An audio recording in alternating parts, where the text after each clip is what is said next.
3 active wildfires now. So joining me now from the DNR is DNR Wildfire Administration Supervisor Mike Warnke. Thank you so much for joining us, Mike. Thanks for having me. So first of all, let's kind of, take a step back, and can you help us understand in this, there's so many different agencies doing so many different things. How specifically is the DNR's response in this situation? Generally speaking, in the state of Minnesota, DNR is the lead agency for all forest fire suppression efforts across the state.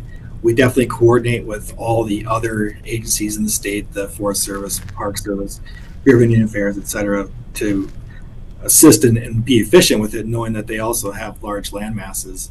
It's definitely a joint effort, but I would say primarily this initial onslaught has been led by DNR in conjunction with those other entities. And Mike, so, and correct me if I'm wrong, I thought I had heard along the way that the DNR is sort of leading the investigation into kind of how these may have started. Are you part of that? Yeah, that's true. The DNR has taken the lead for investigating these fires, so determining what the actual cause is. Currently all are under investigation still. It's really important to get down what the actual specifics are that cause these fires. As we all know, the last few days have been so hot, dry, and windy that the reality is anything can start a wildfire under these conditions. Yeah. And so they just want to be diligent and ensure that they've gotten this down to what the exact cause is going to be. Yeah, right. Yeah, we know no official cause. Obviously, we're so early in all of this, just days, and there are things that are so important right now as far as keeping people safe and getting them out of harm's way. I did talk with Sheriff Ramsey yesterday, and he did talk about he called it an art form of being able to get to the heart of where these things started. And I guess I bring it up for a couple of reasons. One, it's important that people understand, when this kind of thing happens, and it's okay. It's okay. It sounds like it's one of those Skype calls from back in the day. Right. Yeah. It's okay. Do you need to click? You can click it. It's fine. It's okay. No, good. We should be able to. Okay, sounds good. I bring it up because I think people, they assume, there's a fire, or the evidence is all burned, and things can't be traced back. But that's why the sheriff was sort of calling it an art form and letting people know that if they are careless, and things like this happen, that we've seen extreme situations where the source has been able to be pinpointed right down to the person. Yeah, it's completely true. There's a lot of science behind it. When stuff burns, it burns in somewhat of a predictable pattern based on whatever the environmental conditions are and what it is that's burning. And after it's burned, it leaves behind what are called burn indicators. Mm-hmm.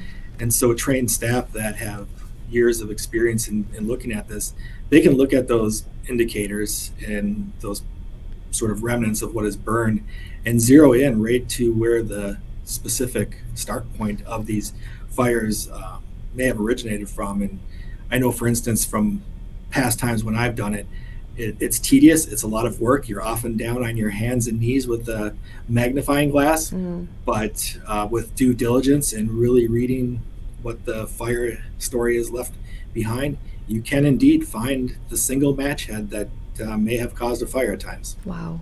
The sheriff it's very impressive. It's very unimaginable, but it's very possible. It really is incredible to think about, especially in the case of something, things being burned. We think of them being as just, charred and not useful in those ways. The sheriff was saying at this point, again, just reiterating, we don't have an official cause. He said right now, looking at the possibility in that camp house fire of an unattended campfire, and then I guess a bale of hay that may have sparked and started the smaller fire, the Mungershaw, and then the Jenkins Creek. He was talking about the possibility of a cigarette that may have been, flicked out of a window or something like that. Is that are those the things that you're looking at right now?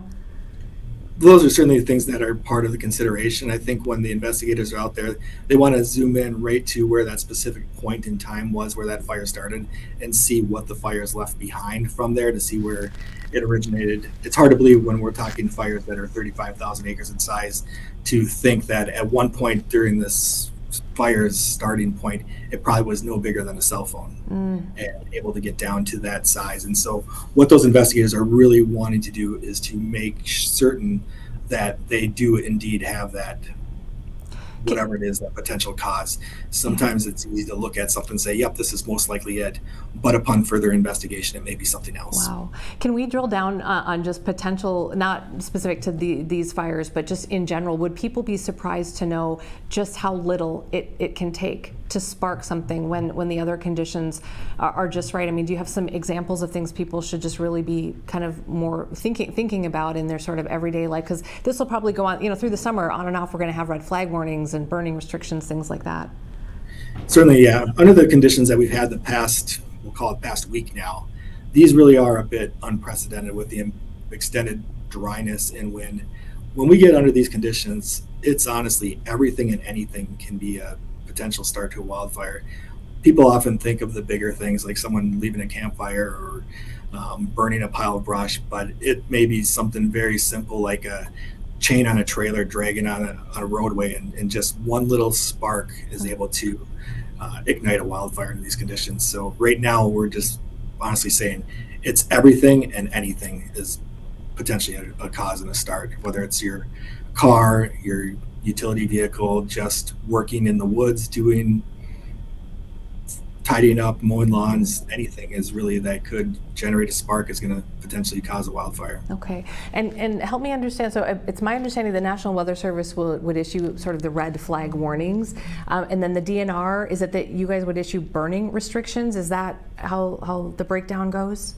Yeah, the Weather Service, it's really in conjunction with all the agencies kind of to coordinate what we call them the fire conditions are, what the wind speed, the fuel component, and the Weather Service certainly is the experts in the temperature and wind and relative humidity.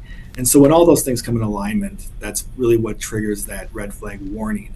Certainly from the DNR's perspective, one of our jobs is to decide when it's safe to burn and when it's not safe to burn. And during the springtime, as a matter of practice, we know that most fires are caused by humans burning debris. So we proactively restrict the open burning of debris during the springtime. And we've been under that springtime burning restriction now since about the middle point of April, and a little bit earlier than that even. Last thing I want to ask you about is just kind of when fires like this burn through so much acreage, what does it alter kind of in the aftermath as far as short and long-term effects, wildlife, reforestation, things like that? Amazingly, our forests are very resilient. I think folks will see the initial devastation, lots of standing dead trees, everything burned up black and whatnot. But when you get out there, once these things do get extinguished, and that within a couple weeks, folks will see green plants showing up and vegetation starting to regrowth, a rebirth of the forest, so to speak. And in a short matter of time, young trees will start growing. The forests of our north and much of the forests around us are fire resilient, and they're fire adapted, and part of their natural story is intersecting with fire, and that regenerates the forest. And so it'll take time, but these forests will grow back. Yeah. Okay. And sorry, I said that was the last one. I have one more. Just what are you guys looking at here and looking for in the next 12 to 24 hours? What is your focus? I'd say in the next 12 hours, we're really looking to work hard to keep these fires somewhat in check, knowing that we have a potential weather system coming in that could potentially lead to a shift in the wind direction, which then would sort of shift the direction that these fires are going. So we're really trying to be proactive, keep them in check as much as possible, and knowing that it's likely, at least over the next day here, once we get past this evening, that the weather conditions at least become more favorable for folks working on the ground to get containment with the potential for rain and higher humidities in the forecast. Yeah. Hopefully these winds will go away. Yeah, sure hope so. Okay, DNR Wildlife Administration Supervisor Mike Warnke, thanks for taking some time out to help us understand a little bit more about what's going on. We really appreciate it. Thank you. Okay. Thank everyone out there. Take care. Appreciate it. Yep.